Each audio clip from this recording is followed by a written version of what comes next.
27. And when it was determined that we should sail into Italy, they delivered Paul and certain other prisoners unto one named Julius, a centurion of Augustus' band. And entering into a ship of Adramyttium, we launched, meaning to sail by the coasts of Asia. One Aristarchus, a Macedonian of Thessalonica, being with us. And the next day we touched at Sidon, and Julius courteously entreated Paul, and gave him liberty to go unto his friends to refresh himself. And when we had launched from thence, we sailed under Cyprus, because the winds were contrary.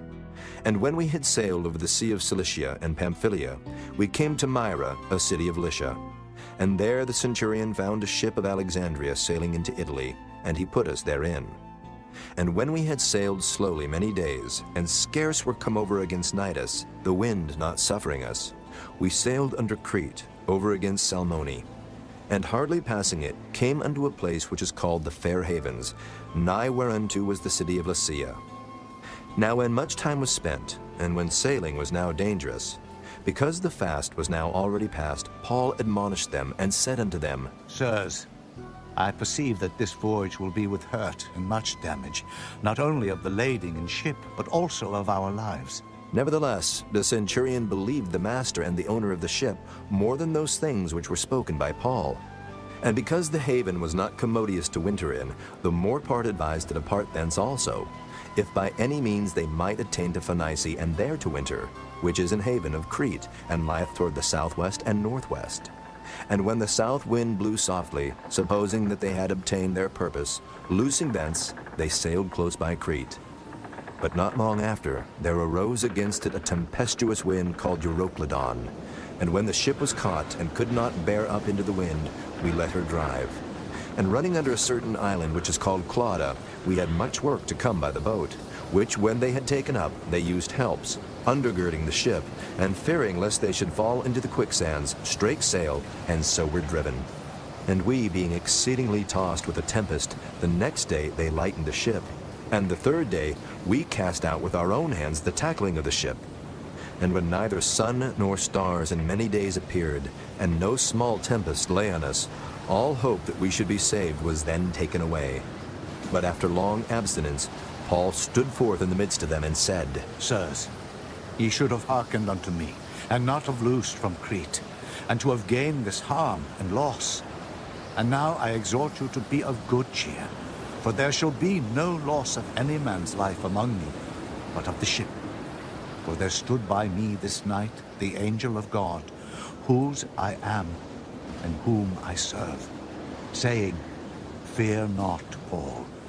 Thou must be brought before Caesar, and lo, God hath given thee all them that sail with thee. Wherefore, sirs, be of good cheer, for I believe God, that it shall be even as it was told me. Howbeit, we must be cast upon a certain island. But when the 14th night was come, as we were driven up and down in Adria, about midnight the shipmen deemed that they drew near to some country, and sounded, and found it 20 fathoms. And when they had gone a little further, they sounded again, and found it 15 fathoms. Then, fearing lest we should have fallen upon rocks, they cast 4 anchors out of the stern, and wished for the day.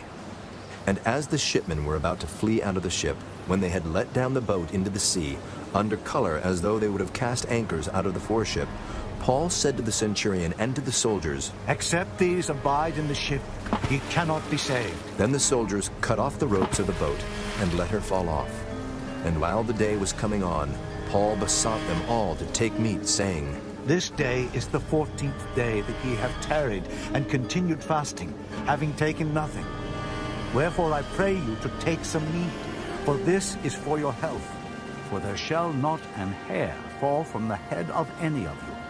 And when he had thus spoken, he took bread, and gave thanks to God in presence of them all. And when he had broken it, he began to eat. Then were they all of good cheer, and they also took some meat. And we were in all in the ship 260 souls.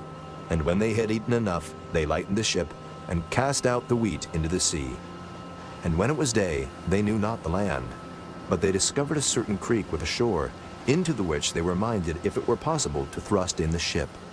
And when they had taken up the anchors, they committed themselves unto the sea, and loosed the rudder bands, and hoised up the mainsail to the wind, and made toward shore.